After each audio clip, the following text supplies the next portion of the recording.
Hello everyone on YouTube. Today we are going to be looking at an old Sony cam that records using mini DVD R plus and mini DVD R minus.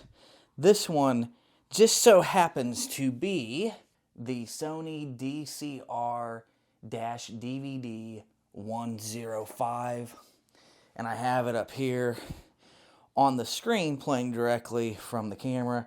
It uses, the one I came with is a weird connector that a lot of old cameras used to use in the early 2000s that have on the opposite end the white, red, and yellow cables, and most modern TVs still have these on the backs of them for now at least. It's probably going to go the way of the dinosaur or the way of Tarzan, and they're going to be removed eventually at some point in the future.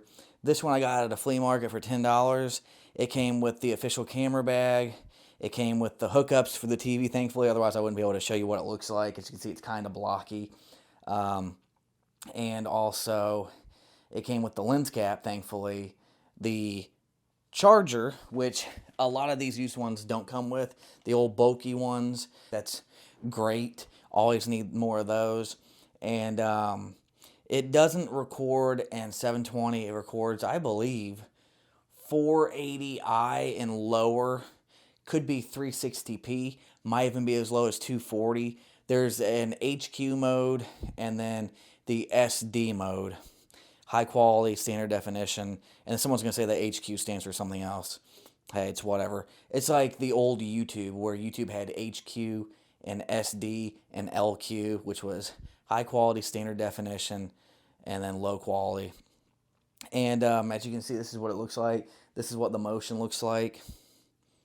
Kind of got a little bit of a motion blur. And the camera quality reminds me of an old camera I used to have. It was an HP, a really point and shoot, as they call it, camera. I think I still have it somewhere. An HP camera that recorded at 240p from 2006. And I believe when these came out, they were like $399 in some states, and then some guy said on an old review that he spent $250 on his new at Best Buy. So depending on the state that you were in at the time, how much you spent on this camera. And this is with one light in a bedroom. It has optical zoom and digital zoom. And optical zoom looks pretty good. Let's test it out. There we go. Blocky, but now you can see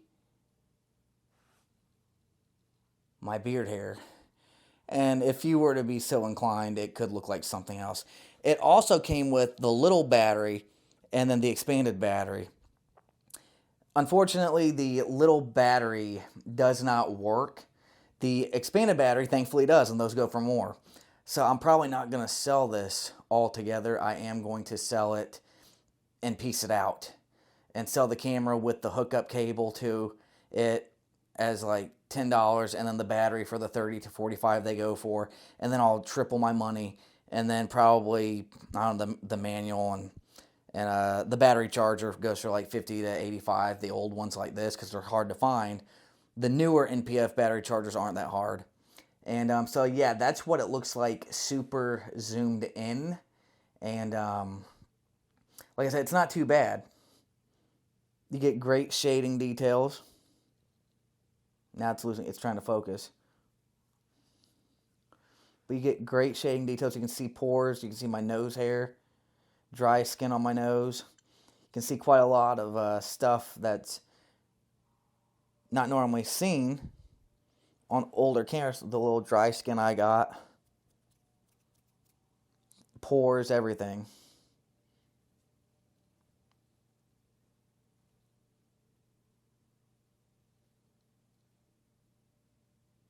So the camera itself is not bad, per se. Now at mid-zoom. And as you can see, we're at mid-zoom. Looks cinematic for early 2000s. It looks like if you watch an old DVD of Star Wars, I think the 1996 they released them on Laserdisc in 1995 or 1996. It looks like old Laserdisc quality and older DVD quality.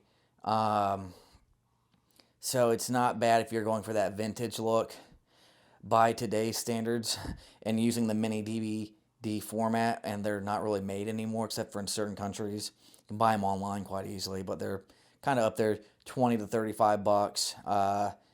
It's not really worth it. The mini DVD format was a terrible idea. I'm glad they tried it. I'm glad Sony took risks.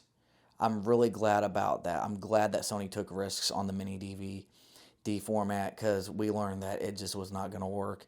It was a pain in the butt. You had to hit finalize. It took 8 to 12 minutes. If you had a full disc filled up with, which is usually 30 minutes, 20 to 30 minutes was a full disc, you had to wait outrageous times. Just record straight to an SD card and apply these vintage effects and post editing. That's all I can say. So it's really, I'd give the camera a 5 out of 10, but I'm going to make money. I mean, I bought this with the intent of making money and making this video to make money on as well. And yeah, so you might like it. If you're a fan of the mini DV format, get the Sony. I mean, it's name brand. But other than that, let it go the way of the dinosaur. That's all I can say.